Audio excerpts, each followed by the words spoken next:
Horror कहानियां थी। अगली मौत किसकी? संजीव अपने दोस्तों राघव और प्रतीक के साथ बियर बार में बैठकर बियर पी रहा था। संजीव आज बहुत खुश लग रहा था। अरे यार, आज की पार्टी में तो मजा आ गया।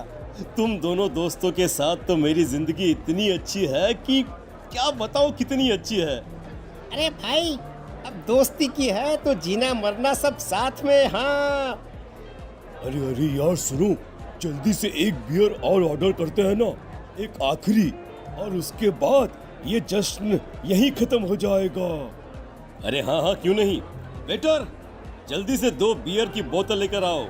आज मेरे दोस्तों को जश्न मनाना है, क्यों? इतने में वहां पर एक बहुत सुंदर लड़की छोटे छोटे कपड़े पहनकर हाथ में बियर की बोतल लेकर उसके पास आती है। ये लीजिए, आपने बियर ऑर्डर की थी ना, मैं लेकर आ गई। क्या बात है यार, इस बार की वेटर तो बड़ी सुंदर है। अब बियर लेकर आई हो तो अपने हाथों से ही पिला दो ना। हाँ हाँ, क्यों नहीं, जैसा आप बोलोगे मैं वैसा ही करूँगी। क्या बात है यार, अब तो लगता है रोज यहीं आना पड़ेगा। उसके बाद वो लड़की उन तीनों को बियर सर्व कर देती है। पार्टी करने के बाद वो तीनों अपने अपने घर जाते हैं। प्रतीक, संजीव और राघव को उनके घर छोड़कर जैसे ही अकेला अपनी कार में आकर बैठता है तो अचानक उसे एहसास होता है जैसे उसकी कार की पीछे वाली सीट पर कोई बैठा हुआ है। वो तुरंत पीछे मुड़कर देखता है। तुम यहाँ क्या कर रही हो? और तुम मेरी कार में कब आई? अरे तुम तो बार में वेटर थी ना। बस ऐसे ही मेरा दिल कर रहा था आपके साथ आपके घर चलने का, इसलिए मैं आपके साथ चली आई। अरे लेकिन तुम मेरी कार में आई कब? अभी कुछ देर पहले तो यहाँ पर मेरे दोस्त बैठे हुए थे। प्रतीक के इतना बोलते ही उस लड़के का चेहरा खतरनाक तरीके से बदल जाता है। उसकी आंखें पत्थर की तरह सफेद और पूरे शरीर पर नीली नीली नसें उभर आती है।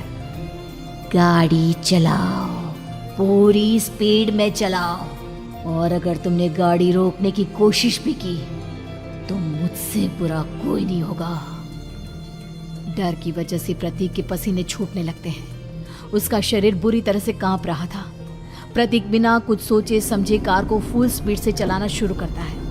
चलते चलते वो शहर से दूर एक पहाड़ी पर पहुंच जाता है और सामने अब सिर्फ पहाड़ी का किनारा दिख रहा है, जिसे देख प्रतीक घबरा कर अचानक से कार को ब्रेक लगाता है। देखो देखो देखो देखो, मुझे छोड़ दो मुझे। अगर मैंने गाड़ी जरा सी भी आगे बढ़ाई तो हम दोनों नीचे गिरकर मर जाएंगे। ये तो तुम्हें पहले सोचना चाहिए था ना। अब कुछ नहीं हो सकता।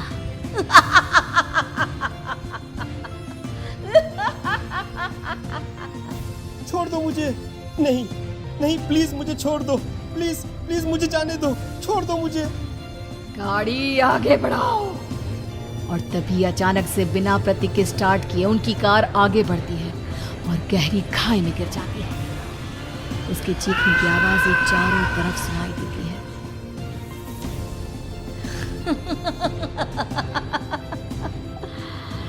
तुझे मारकर मेरे कलेजे में जल रही आग को थोड़ी शांति तो मिल गई, लेकिन अभी ये कहानी खत्म नहीं हुई। और फिर अगले दिन राघव और संजीव को पता चलता है कि प्रतीक की पहाड़ी से नीचे गिरकर मौत हो गई। अरे कल रात की तो बात है यार, हम सब बैठकर पार्टी कर रहे थे, लेकिन मेरी एक बात समझ में नहीं आ रही। राघव शहर से इतना बाहर उस पहाड़ी पर इतनी रात को क्या करने गया था? अरे यार, वही सोचकर तो मैं भी परेशान हूँ। हम दोनों को छोड़ने के बाद तो वो सीधा अपने घर जाने वाला था, और वो आत्महत्या क्यों करेगा भाई? कल रात तक वो कितना खुश था, हमारे साथ सेलिब्रेट कर रहा था।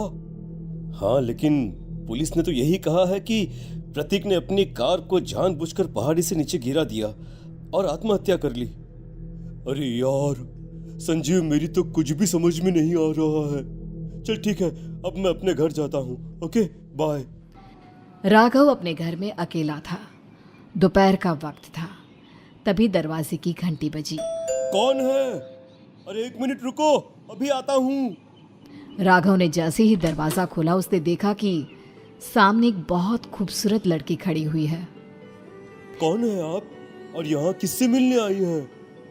देखिए ना, बाहर बारिश शुरू हो गई थी, मेरी गाड़ी खराब हो गई है। आपका घर नजर आया तो सोचा कुछ हेल्प ले लेती हूँ। क्यों नहीं, आइए ना, आइए आइए। मेरे कपड़े पूरे भीग चुके हैं, क्या आपके पास टॉवल मिलेगा प्लीज? राघव अपने बाथरूम से एक टॉवल लाकर उस लड़की को देता है। थैंक यू सो मच, अब मैं चलती हूँ। अरे इतनी क्या जल्दी है? आप चाहे तो बारिश रुकने तक यहाँ पर रुक सकती हैं। हाँ। लड़की ने पलटकर राघव की तरफ देखा। नहीं, मुझे जाना होगा, मेरा काम बाकी है। और वो वहां से चली गई। उस लड़की के जाने के बाद राघव अपने बाथरूम में नहाने के लिए गया और जैसे ही उसने बाथरूम में देखा तो उसका टॉवल वहीं पर लटका हुआ था। उसने टॉवल हाथ में लिया तो देखा कि उसका पूरा टॉवल खून के धब्बों से सना हुआ है। अरे अरे ये क्या? ये टॉवल तो मैंने उस लड़की को दे दिया था।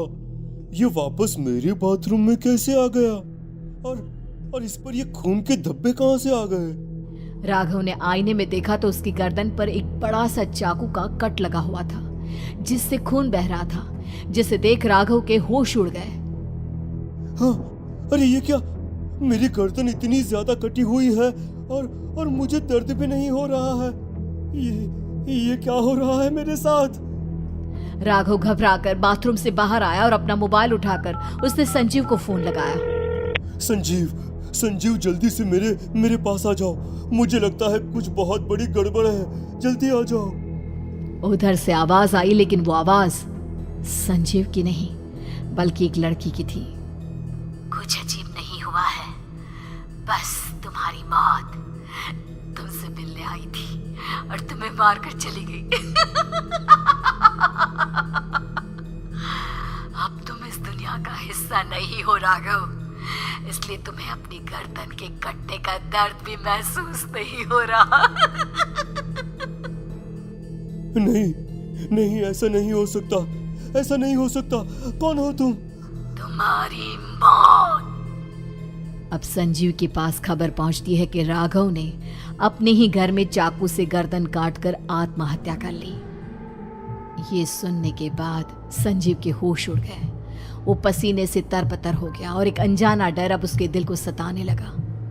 संजीव के साथ ही उसका एक छोटा भाई राजीव भी रहा करता था।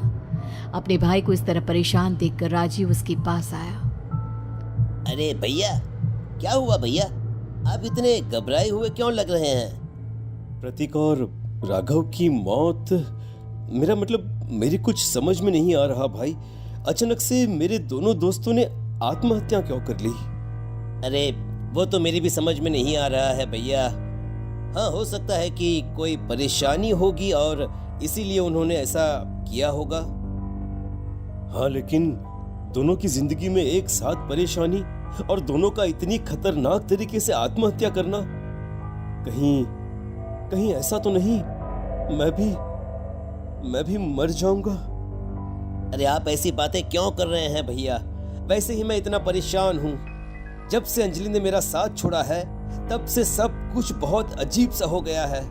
रोज रात को डरावने सपने आते हैं। ऐसा लगता है जैसे अंजलि बार बार मेरे सपनों में आकर मुझे डराने की कोशिश करती है। अंजलि का नाम सुनते ही संजीव की आंखें फट गई और उसके गले में आवाज अटक गई। उसके चेहरे पर घबराहट साफ नजर आ रही थी। कौन थी वो लड़की जिसने प्रतीक और राघव को आत्महत्या की आड़ में मौत के घाट उतार दिया? और कौन थी अंजलि जो बार बार राजीव के सपनों में आकर उसे डरा रही थी? अंजलि का नाम सुनकर संजीव इतना घबरा क्यों गया? इन सवालों के जवाब जानने के लिए देखिए इस खतरनाक कहानी का अगला भाग।